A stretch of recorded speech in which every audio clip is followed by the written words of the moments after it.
हाँ बेटा, good morning all of you. हमने बेटा क्वेश्चन नंबर जो है एक्सरसाइज 11.4 कंप्लीट टिपिकल। ठीक है। अब नेक्स्ट एक्सरसाइज जो है मिसलिनियस की एक्सरसाइज है ना। इसमें नेक्स्ट क्वेश्चन है जो अभी तक आपने पढ़े हैं, जिसमें जो है आपका हमने सर्किल पढ़ा था पहले स्टार्टिंग में, फिर पैराबोला था, फिर एलिप्स था, फिर हाइपरबोला था। तो मेनली क्वेश्चन जो गिवन है इसके अंदर जो है वो पैराबोला के ऊपर बेस्ड है या एलिप्स के ऊपर है। ठीक है। तो आपको जो है फर्स्ट क्वेश्चन है, if a parabolic reflector is 20 centimeter in diameter and 5 centimeter deep, find the focus। 20 centimetre जो है वो डायमीटर में दिया हुआ है। कोई पैराबोलिक रिफ्लेक्टर है जो कि लाइट को रिफ्लेक्ट करता है ना, उसको हम पैराबोलिक रिफ्लेक्टर कहते हैं। इस शेप में है, इस तरीके से। और ये जो है इसका डायमीटर क्या दिया हुआ है। डायमीटर का मतलब है जो फोकस से जो लाइन जा रही है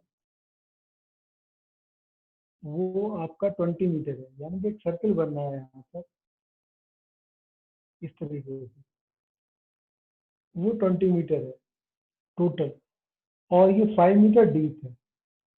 ये 5 मीटर दिया हुआ है और ये 20 मीटर दिया हुआ है। तो 20 मीटर दिया हुआ है टोटल, तो डायमीटर है, तो यहाँ से यहाँ तक कितना हो जाएगा, ये 10 मीटर हो जाएगा, है ना। डायमीटर में 20 मीटर है क्योंकि ये सर्कल बनेगा, है ना। तो इसलिए उन्होंने डायमीटर वर्ड का यूज किया, लेकिन हमारे हिसाब से ये शेप जो बनी है पैराबोला के अंदर। तो इस पॉइंट के अगर हमने इसको ओरिजिन लेते हैं, तो ओरिजिन अगर हम लेते हैं, ठीक है, तो क्या होगा। तो ये जो है हमारे हिसाब से एक ऐसा पॉइंट बन जाएगा जो कि 5, 10 जो इस पैराबोला पर लाई कर रहा है।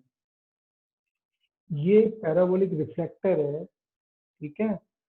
और उसमें जो डायमीटर की बात कर रहे हैं 20 मीटर, तो 20 मीटर की जगह हमने क्या लिया है, टोटल जो डिस्टेंस जो सर्किल बनेगा 20 मीटर तो वो होगा, लेकिन हमें यहाँ से यहाँ तक की डिस्टेंस चाहिए तो हमें 10 मीटर लेंगे।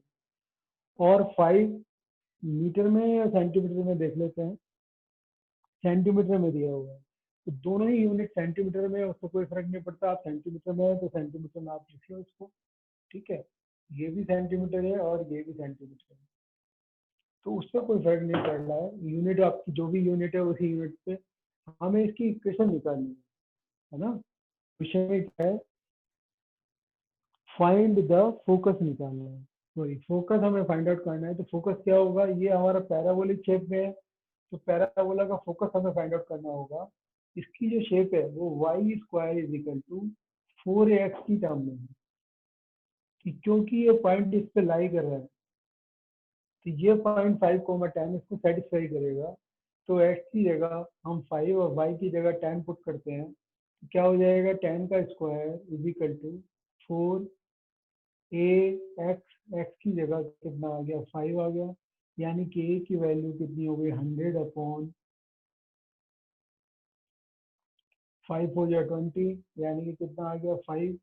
ए की वैल्यू 5 आ रही है, तो फोकस जो होगा वो होगा आपका 5, 0। सिर्फ उन्होंने फोकस पूछा था। ये क्वेश्चन नंबर आपका 1।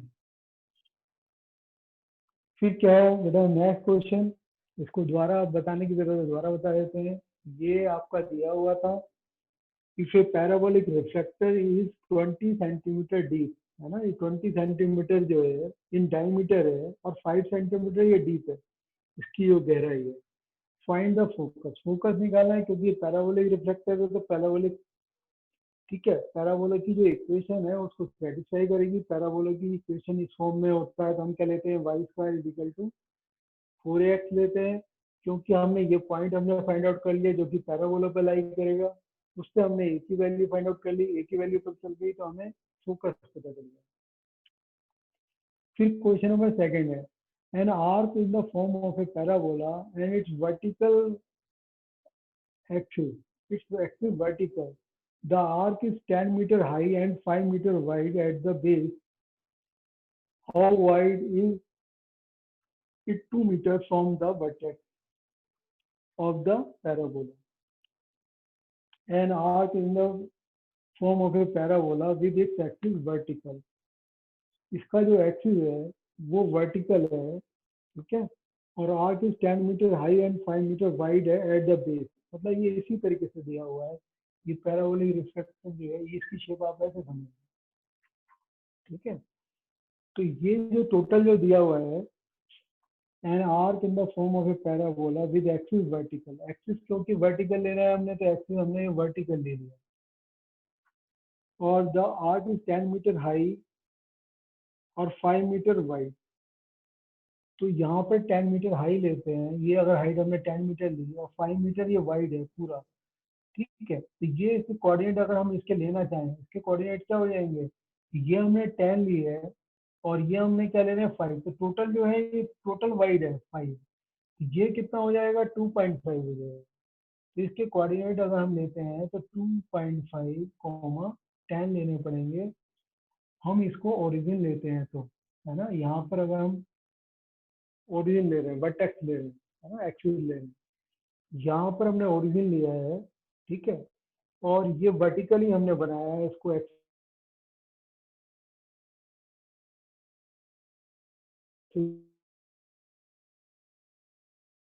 वर्टिकल लिया है, और इन्होंने जो दिया था उसके और जो वाइड 5 था तो 2.5 निकाले। जिस तरीके से हमने यहाँ पर इसके कोऑर्डिनेट निकाले थे, क्योंकि जो टोटल 20 था ये हाफ में लिया हुआ हमने 10, उसी तरीके से ये टोटल वाइड दिया हुआ है 5, तो इसका हमने हाफ 2.5 ले लिया। तो क्योंकि इसकी शेप जो है एक्स स्क्वायर है इज इक्वल टू 4ay की टर्म में है, इसको हमने ऐसे लिख लिया। इस पे जो पॉइंट लाई कर रहा है 2.5 कोमा 10 लाई कर रहा है, तो ये पॉइंट हम इसके अंदर रखते हैं, इससे हमें एक ही वैल्यू पता चल जाएगी। यहाँ पर आप देख रहे हो कि x की वैल्यू 2.5 है, क्योंकि ये नीचे की तरफ है, अगर आप माइनस में लेना चाहो तो माइनस से तो हमारा कोई ज्यादा मतलब नहीं है, ठीक है, अगर माइनस में दिखाना चाहो तो कोई दिक्कत नहीं। x की वैल्यू 2.5 लेते हैं तो 6.25 हो जाएगा स्क्वायर। ए y की वैल्यू कितनी है, y की वैल्यू आपकी 10, तो a की वैल्यू हम यहाँ से निकाल सकते हैं। ए की वैल्यू कितनी हो जाएगी, ए इज इक्वल टू हो गया 6.25 डिवाइडेड बाई 40, ठीक है। अब हम उन्होंने दूसरा क्वेश्चन क्या किया है, इसी के ऊपर क्वेश्चन है, how wide is 2 metre from the vertex. अगर हम इसको 2 मीटर लेते हैं, यहाँ से यहाँ तक अगर हम 2 मीटर लेते हैं तो कितना वाइड होगा ये निकालना है। यानी कि आपको y की वैल्यू अगर आपकी 2 है, ठीक है, तो x की वैल्यू निकालनी है। x की वैल्यू मैंने सपोज कर लिया कितनी है, h है, ठीक है, ये हमें निकालनी है h की वैल्यू। तो ये a की वैल्यू हम निकाल चुके हैं, यानी कि हमारी जो इक्वेशन हो गई, इक्वेशन के अंदर हम ये पुट कर लेंगे, जो हमने पैराबोला की इक्वेशन जो बनाई है, x square is equal to 4ay, 4a की वैल्यू अगर आपको पुट करनी है तो 0.625 हो जाएगी, 0.625, है ना, इंटू 1, 0.625, है ना, 10 से डिवाइड कर देते हैं अगर हम, तो ये वैल्यू हमें पता चल जाएगी। अब हमें ये पॉइंट रखते हैं H2, यानी कि H2 का मतलब x की जगह हमने क्या पुट करा, h, तो ये h स्क्वायर हो जाएगा, और माइनस के 0.625, y की वैल्यू कितनी है, y की वैल्यू आपकी 2 है, 2 से आप मल्टीप्लाई कर लो, 2 5 या 10, 2 2 या 4, 1 5, 2 6 या 12, 1.25 आ गया। ये किसकी वैल्यू आई आपकी, एच स्क्वायर। अब आपको एच की वैल्यू निकालनी है तो इसका रूट निकालना होगा, ठीक है, और एच की वैल्यू जो रूट में निकल के आएगी, हमें पूरा वाइड पूछा है तो 2 से मल्टीप्लाई कर लेंगे, इसकी वैल्यू आप निकाल लो, है ना, 1 पॉइंट समथिंग ही आएगी, 2 से मल्टीप्लाई करोगे तो 2 पॉइंट समथिंग आ जाएगी। ये पूछा है इन्होंने कितना वाइड होगा, वो हमारा आंसर हो जाएगा, ठीक है। इसका आंसर जो है 11.5 इसका है 2.23, यानी कि अब इसका आप रूट निकालते हो तो 1.2 लगभग इसका आंसर आएगा। 1.12 आता है अगर आपका, है ना। तो ये तो आपका एच की वैल्यू है, तो टोटल वाइड बताना होगा, है ना। टोटल वाइड जो होगा, टोटल निकालने के लिए आपको 2 से मल्टीप्लाई करना पड़ेगा। वाइडनेस बतानी है ना, वाइडनेस कितनी होगी 2 से मल्टीप्लाई करके, ठीक है। तो 2.24 आ जाएगा, 2.23 आंसर दिया हुआ है। तो ये हमने क्या करा है, इन्होंने इन्होंने देखो यहाँ पर जो एक्सिस दिया हुआ था वो वर्टिकल दिया हुआ था, तो वर्टिकली हमने इसको बना दिया। वर्टिकल एक्सिस पर जो हमने पॉइंट, जो कंडीशन दी हुई थी उसके अकॉर्डिंग हमने एक पॉइंट सेट कर लिया, ठीक है। उन्होंने हाइट की, टाइम दी थी, और टोटल वाइड में जो वाइड दिया हुआ था 5 दिया हुआ था, उसका हाफ ले लिया था हमने। जैसे हमने इसका हाफ लिया था, ठीक है, उसी तरीके से यहाँ पर हम जो पॉइंट ले रहे हैं उसका हमें डबल करके टोटल वाइडनेस उसकी बतानी पड़ेगी, टोटल वाइड कितना है। इसकी वैल्यू सपोज करो 1.12 आती है, इसको हम 2 से मल्टीप्लाई कर देंगे तो हमें पता चल जाएगा कि कितना वाइड है। तो ये जो क्वेश्चन थे आपके पैराबोला के ऊपर ही बेस्ड, पैराबोला की हमने इक्वेशन फॉर्म करनी पड़ी, पैराबोला की इक्वेशन निकालने के बाद ही हमने इसको सॉल्व करता है, ठीक है। इसी तरह के बाकी क्वेश्चन होंगे लगभग, है ना, इसमें आपको यही यूज करना होगा। चलो देखते हैं किस तरह।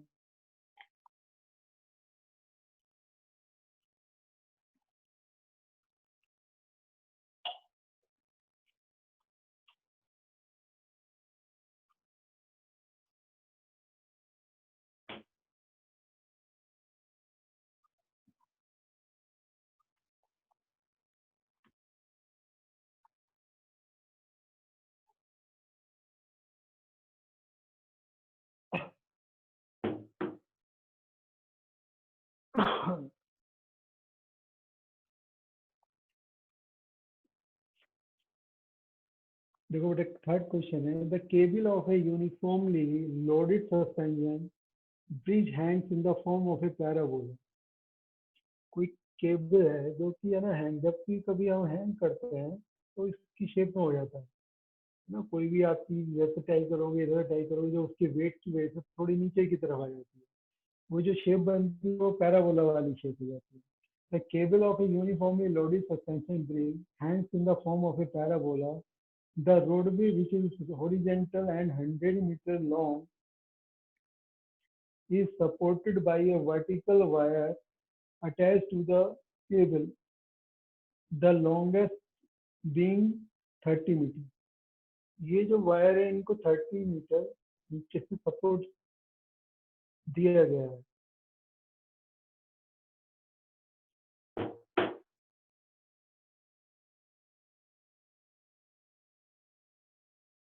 इस तरह से। और जो 100 मीटर जो है ये लेंथ दी हुई है, long is supported by a 100 wire to the cable, the longest wire being 30 meter and the shortest being 6 meter. Find the length of the supporting wire attached to the roadway 18 meter from the middle point. तो ये जो middle point है आपका, इससे ये 6 metre दिया हुआ है, ये 30 मीटर है।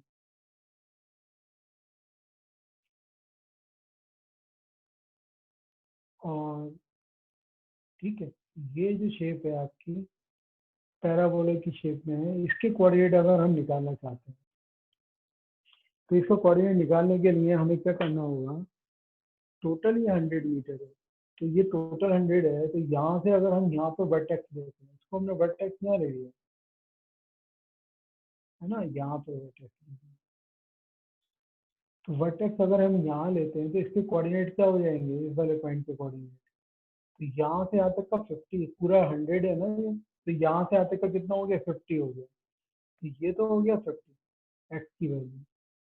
फिर वाई की वैल्यू यहाँ से यहाँ तक कितनी होगी, टोटल 30 है, यहाँ से यहाँ तक 6, यहाँ से यहाँ तक है, तो 50,24 हो गया।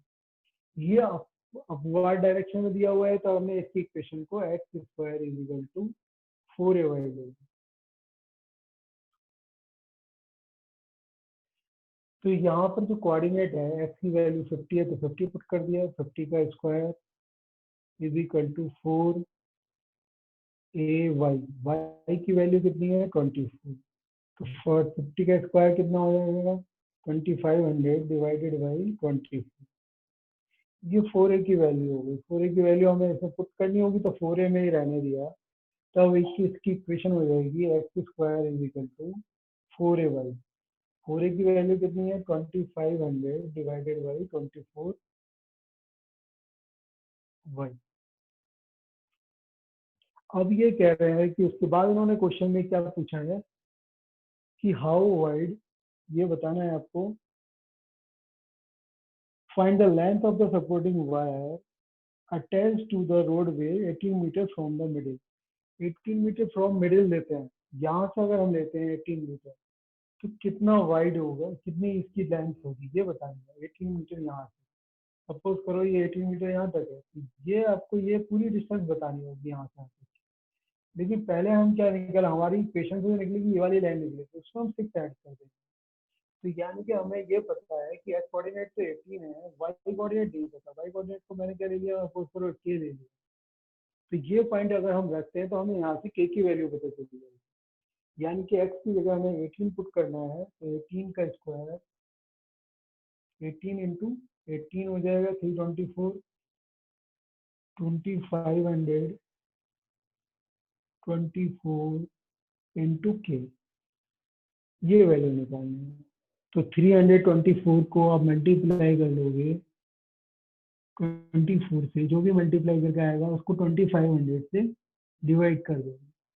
डिवाइड करने के बाद जो भी वैल्यू आती है ना, ये आप सॉल्व कर लेना, इसमें कोई मुश्किल काम नहीं है। ठीक है, डिवाइड करना, उसमें आप 6 और ऐड कर देंगे तो टोटल आपको हाइट पता चल जाएगी। उन्होंने ये पूछा है। ठीक है, पहले तो ये दिया हुआ था कि पूरा 100 मीटर का ये लॉन्ग वे है ना, वहां पर हमने जो वायर जो अटैच किए गए हैं उनकी जो लेंथ है वो 30 मीटर की है ना, जिसको सपोर्टिंग वायर, यानी कि आपको जो इसको वायर जिस पे अटैच है उस रोड की लेंथ है 30 मीटर। ठीक है, और नीचे भी क्योंकि टच ना हो जाए उसको भी सपोर्ट दिया गया है, नीचे वाले को भी, वो 6 मीटर का। तो यहाँ पर कितनी है, यहाँ पर अगर हम चेक करना चाहें जिसकी डिस्टेंस मिडिल से 18 मीटर है तो उसकी हाइट कितनी होगी केबल की, ये बताएं। तो ये बताने के लिए पहले हमने क्या किया कि इक्वेशन निकालने के कोई भी पॉइंट निकाला जो गिवन कंडीशन, पॉइंट से हमने 4a की वैल्यू निकाल के हमने इसकी इक्वेशन निकाल दी। जब ये इक्वेशन आ गई तो वहां पर हमने ये पॉइंट जो हमने वैल्यू निकालनी थी वो वैल्यू पुट कर दी। यहाँ वो इससे सॉल्व करके जो आएगा वो आपका आंसर होगा। ये क्वेश्चन नंबर आपका थर्ड हो गया। क्वेश्चन नंबर आप देखो 4, इसकी कैलकुलेशन आप डिवाइड कर लेना।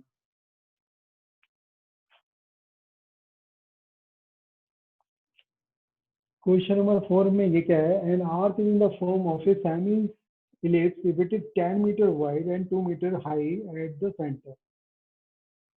अच्छा, कोई भी है आपका सेमी एलिप्स दिया हुआ है जो कि 8 मीटर वाइड है और 2 मीटर हाइट दी हुई है।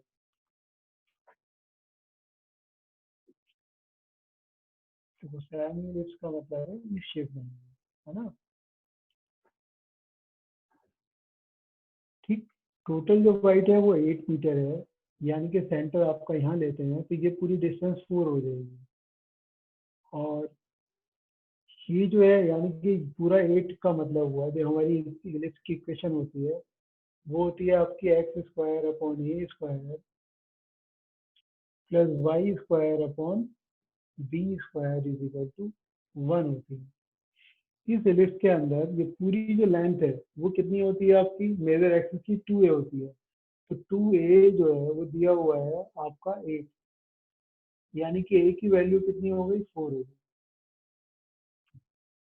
और जो b की वैल्यू है वो 5 मीटर हाइट दी हुई है। हाइट का मतलब है ये b की वैल्यू दी हुई है, तो b की वैल्यू कितनी हो गई आपकी, वो 5 हो गई, है ना।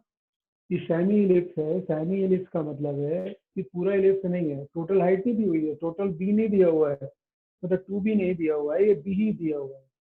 देखो इसकी लैंग्वेज से पता चल रहा है कि an arc is in the form of a semi ellipse, it is 8 meter wide and 2 meter high at the center, 2 metre है, सॉरी मैंने 5 मीटर लिख दिया, तो 2 मीटर है तो बी की वैल्यू कितनी हो जाएगी, वो 2 मीटर हो जाएगी। फिर बताना है आपको at the centre find the height of the arc at a point 1 metre from one end. ये जो है बी की वैल्यू 2 है, बी की वैल्यू आप 2 ले लो, कोई दिक्कत नहीं, ठीक है। फिर ये कहते हैं वन एंड से 1.5 मीटर अगर हम कोई पॉइंट लेते हैं तो ये हाइट बतानी है, ठीक है। यहाँ से यहाँ तक कितना है, देखो यहाँ से यहाँ तक कितना है, ये 4 है, ए की वैल्यू 4 है, और यहाँ से यहाँ तक कितना है 1.5 है। तो ये कितना हो जाएगा, ये 2.5 हो जाएगा।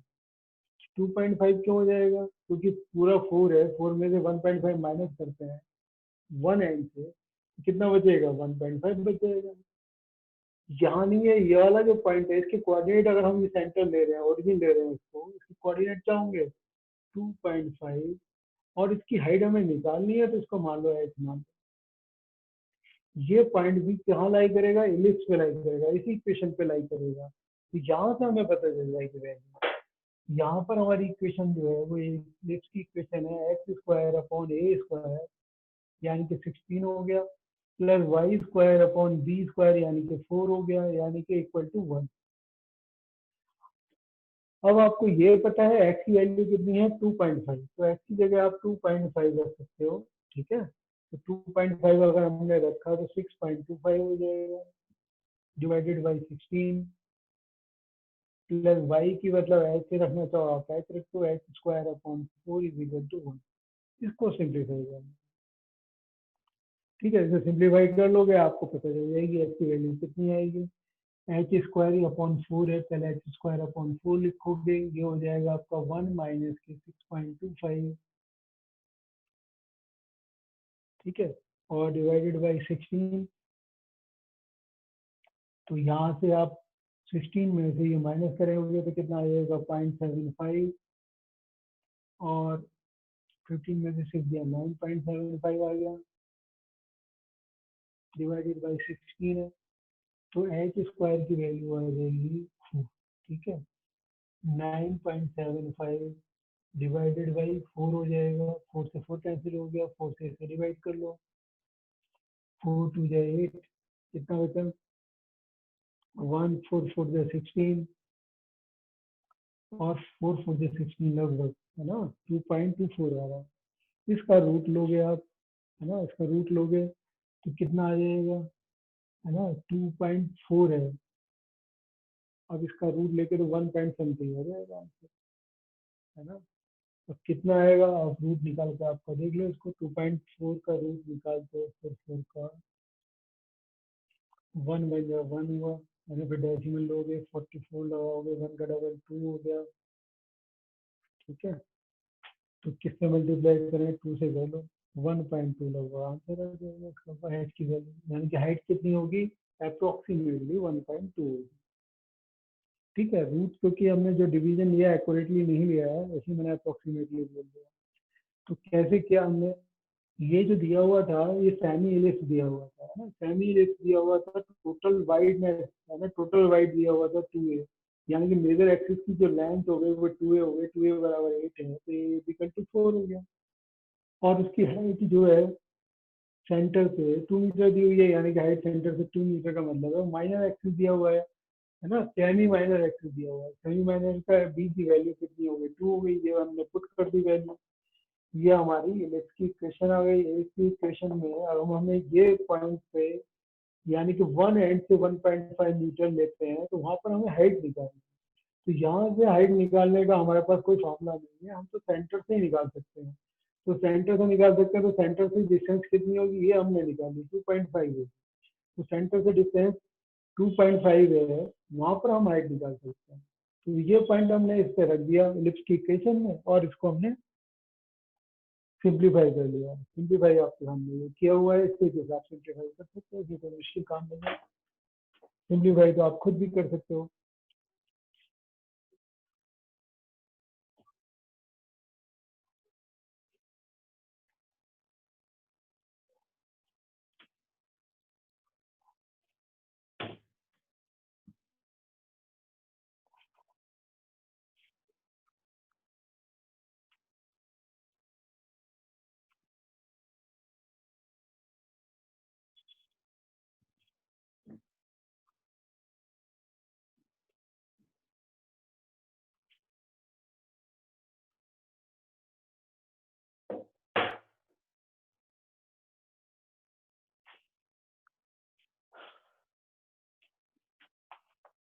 तो देखो बेटा नेक्स्ट क्वेश्चन है, a rod of length 12 centimeter moves with its hands always touching the coordinate axis. Determine the equation of the locus of the point P on the end on the rod which is 3 centimeter from the end in contact with the axis. Total जो length है वो 12 centimetre की है, ठीक है। तो वो जो रोड है इस तरीके से अटैच है, 12 सेंटीमीटर की जो रोड है वो यहाँ पर अटैच है, ठीक है। एक बार और पढ़ लेते हैं इसको, क्या कहना चाह रहे हैं। A rod of length 12 centimeter moves with its end always touching the coordinate axis. Determine the equation of the locus of the point P on the rod which is 3 centimeter from the end of contact. मतलब हमें उस point का locus निकालना है जो कि one and से 3 centimetre away है, इस पॉइंट का। तो कोई पॉइंट पी है, ये अगर मूव करना यानी कि रोड अगर गिरती है तो क्या शेप बनेगी ये बताना। आ रही बात नहीं है, ये जो पी पॉइंट है ये पी पॉइंट भी मूव करेगा, जैसे जैसे रोड ये आगे की तरफ स्लाइड करती है तो पी का मूवमेंट होगा वो किस शेप में होगा ये बताना। टोटल लेंथ 12 है और यहाँ से यहाँ तक की लेंथ ये 3 है, तो ये 3 है तो ये देखो बेटा ये 9 हो जाएगी, है ना। तो इसको मैंने क्या किया, परपेंडिकुलर ड्रॉ कर दिया, यहाँ पे भी हमने परपेंडिकुलर ड्रॉ कर दिया। इस परपेंडिकुलर से ये पता चल रहा है, ठीक है, ये परपेंडिकुलर जो हमने ड्रॉ किया है तो यहाँ से यहाँ तक की जो लेंथ है ये वाली, है ना, ये हमने एक्स वाई पॉइंट के लिए हुए हैं, ये एक्स कोऑर्डिनेट बताता है और ये वाई कोऑर्डिनेट बताता है, यानी कि ये तो वाई हो जाएगी और ये वाली जो लेंथ है ये एक्स हो जाएगी, ठीक है। अब हमें एक रिलेशन बनाना है, वो रिलेशन ही डिसाइड करेगा कि ये शेप जो है वो किस तरीके की बनेगी, यानी कि किस तरह की इक्वेशन, सर्किल की इक्वेशन बनती है या पैराबोला की बनती है या एलिप्स की बनती है या हाइपरबोला की बनती है। उसे बनाने के लिए हम जो है कोई एंगल हमने सपोज करा ये एंगल थीटा है, तो अब आपको पता है कि हम थीटा का यूज करना चाहते हैं और वाई का यूज करना चाहते हैं और थ्री का, यानी कि sine theta is equal to क्या होगा, साइन थीटा इक्वल टू हो जाएगा परपेंडिकुलर अपॉन हाइपोटेन्यूज, यानी कि वाई अपॉन थ्री हो गया, ये थ्री दिया हुआ है ये वाई है ना, साइन थीटा की वैल्यू हमने निकाल दी। इसी तरीके से ये देखो कॉरस्पॉन्डिंग एंगल होगा तो ये एंगल भी थीटा ही होगा।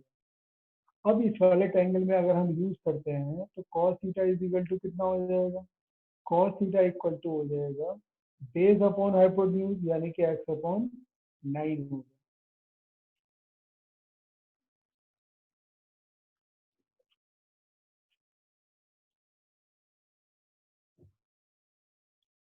गया, x अपॉन 9, ठीक है। तो यहाँ पर हमें क्योंकि साइन थीटा cos थीटा हमने क्यों लिया है, क्योंकि sine theta cos square theta दोनों को स्क्वायर करके अगर हम ऐड कर दें तो उनकी वैल्यू हमें पता है 1 होती है, sine square theta plus cos square theta जो होता है वो 1 होती है। क्योंकि इसकी वैल्यू 1 होती है तो हमने क्या पुट किया, साइन थीटा की जगह वाई स्क्वायर अपॉन 9 पुट कर दिया, उसकी जगह आपका x square upon 81 is equal to 1। तो ये किसकी इक्वेशन आ रही है, ये एलिप्स की इक्वेशन आ रही है ना, एक्स स्क्वायर अपॉन 9 स्क्वायर और वाई स्क्वायर अपॉन 3 स्क्वायर। तो ये हमारी इक्वेशन किसकी होती है, एलिप्स की इक्वेशन होती है बस। तो इससे हमें पता चल गया कि वो जो पॉइंट मूव कर रहा है उसकी जो शेप होगी वो आपकी इलिप्स की शेप में होगी।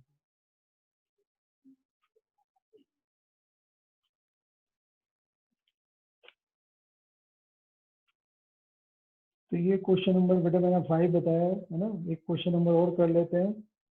क्वेश्चन नंबर आपका है 6।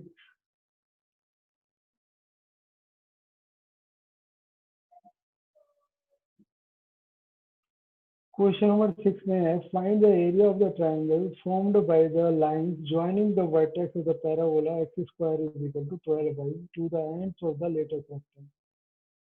x square is equal to 12 by कोई इक्वेशन दी हुई है पैराबोला की, हमें उस ट्राइंगल का एरिया निकालना है जो कि कैसा ट्राइंगल है। Find the area of the triangle formed by the line joining the vertex to the parabola to the ends of the latest rectangle. Latest rectangle से जो पैराबोला ज्वाइन कर रहा है, ठीक है, ये लेटेस्ट रेक्टेंगल मान लीजिए, ये जो ट्राइंगल बनेगा इसका एरिया हमें फाइंड आउट करना है। तो ये एरिया फाइंड आउट करने के लिए, ठीक है, ये जो लेंथ दी हुई है x square is equal to 12 by, तो यानी कि 4a की वैल्यू 12 है, तो टोटली तो ये 12 हो गया। तो हमें ये वाली लेंथ चाहिए, तो ये वाली लेंथ कितनी होगी, ये हो जाएगी। भाई लेटेस्ट रेक्टम क्या होता है, जो फोकस से पास हो। भाई टोटल जो है 4a की वैल्यू, देखो यहाँ से हमें ये पता चल रहा है 4a की वैल्यू कितनी है, 4a की वैल्यू है आपकी 12। तो a की वैल्यू कितनी हो गई, 4 3 या 12। तो यानी कि ये पॉइंट अगर हम लिखना चाहें, कोऑर्डिनेट 3,0 होंगे, क्योंकि फोकस से ही जो है लेटेस्ट रेक्टम पास होता है। और टोटल लेंथ जो है इसकी 12 है ना। और दोनों कैसे होते हैं, ये परपेंडिकुलर होते हैं, एक्सिस के परपेंडिकुलर होता है लेटेस्ट रेक्टम। तो यहाँ पर जो है हम इसका एरिया अगर हम निकालना चाहते हैं, ठीक है, तो एरिया कितना होगा, एरिया हो जाएगा 1/2 बेस इंटू हाइट। तो यहाँ पर आपका 1/2 है, बेस हमने कितना लेना है, बेस आप 12 लेना चाहो 12 ले लो, और हाइट कितनी हो जाएगी 3 ले लो।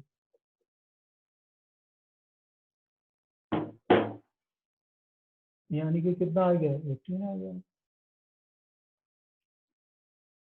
कोई भी दोबारा देखो इस क्वेश्चन को, इसमें क्या दिया हुआ है, find the area of the triangle from the line joining the vertex of the parabola x square is equal to 12 by to the ends of the latest rectangle. बस मैंने फिगर जो है ना, x square is equal to 12 by दी हुई है, मैं इसकी फिगर अलग बना दिया है ना। फिगर आप ऐसे बना लो, कोई दिक्कत नहीं। ये इस तरीके से बन जाएगी फिगर। ये आपका वर्टेक्स दिया हुआ है, वर्टेक्स को जो लेटेस्ट रेक्टम है उसको यहाँ से मिलाएगा इस तरीके से, ठीक है। एरिया निकालने के लिए इन्होंने जो दिया हुआ था x square is equal to 12 by, यानी कि जो कोफिशिएंट होता है वो हमारा 4a की वैल्यू होती है। 4a की वैल्यू का मतलब a की वैल्यू हमारी 3 हो गई, यानी कि इसके कोऑर्डिनेट 0,3 हो गया। 0,3 से हमें ये पता चलेगा कि ये डिस्टेंस जो है वो यहाँ से यहाँ तक की डिस्टेंस 3 है। और 4a12 दिया हुआ है, 4a12 का मतलब है ये आपका क्योंकि फोकस से पास हो रहा है, तो लेटेस्ट रेक्टम जो है ये ट्रायंगल बनना है। मान लो ट्रायंगल का नाम आपने ABC रख दिया, ठीक है। BC की वैल्यू कितनी हो रही है, वो 12 हो जाएगी, है ना। तो यहाँ पर आपको ये पता चलेगा, ये मान लो जो हाइट है ना, ये हाइट को आप क्या ले रहे हो, जो बेस लिया हमने, बेस कितना ले लिया हमने, बेस ले लिया BC। BC की वैल्यू कितनी है, वो 12 है। वो किसके बराबर होगी, 4a के। 4a कितना है, 12 है।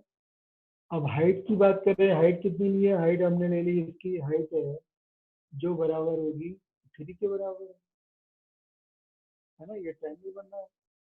भाई वर्टिसेस जो है, जो लेटेस्ट रेक्टम जहाँ जो एंड पॉइंट्स हैं उनको हमने कहाँ से मिलाना है, वर्टेक्स से मिलाना है। जब हमने इसको वर्टेक्स से मिलाया, जो हमारा ट्रायंगल बना, ट्रायंगल ABC, उसका एरिया निकालना है। तो एरिया निकालने के लिए आप क्या यूज करोगे, 1/2 बेस इंटू हाइट। बेस कितना हो गया, 12 हो गया, ये कितना हो गया, 3 हो गया, ठीक है। 6 3 जा कितना हो गया, 18 हो गया। तो इस तरीके से हमने इसका जो है एरिया निकाल लिया। और यहाँ हमने जो निकाला, ये क्वेश्चन जो था इसमें क्या करा हमने, कोई रोड स्लाइड कर रही थी, रोड स्लाइड होने पे ये पॉइंट बी मूव करेगा, उसकी शेप क्या होगी। शेप निकालने के लिए हमें उसकी इक्वेशन निकालनी पड़ेगी। इक्वेशन निकालने का कंसेप्ट क्या है कि हम उसको जो है कोई ना कोई रिलेशन एक्स और वाई में हम निकालें, ठीक है। एक्स वाई में कोई रिलेशन अगर हमारा आ जाता है तो हमारा वो एक इक्वेशन कहलाती है, ठीक है, वो हमारी इक्वेशन हो जाती है। तो इस तरीके से है ना, ये हमने क्वेश्चन कंप्लीट किए हैं, ठीक है। तो ये आज हम इतना ही रहने देते हैं क्वेश्चन नंबर 6 तक, ठीक है। 2 क्वेश्चन रह जाएंगे, 2 क्वेश्चन आपको फिर कल की क्लास में बताएंगे। 2 क्वेश्चन जो रहते हैं आज आप इतना ही कंप्लीट कर लो, उसके बाद फिर हमारा ये चैप्टर कंप्लीट हो जाएगा, फिर हम नेक्स्ट शुरू करेंगे नेक्स्ट चैप्टर। हमारा एम ये है कि भाई इस महीने में नहीं तो जल्दी फिनिश हो जाएगा, ज़्यादा लंबा टाइम नहीं लगेगा, ठीक है। चलिए, thank you, have a nice day.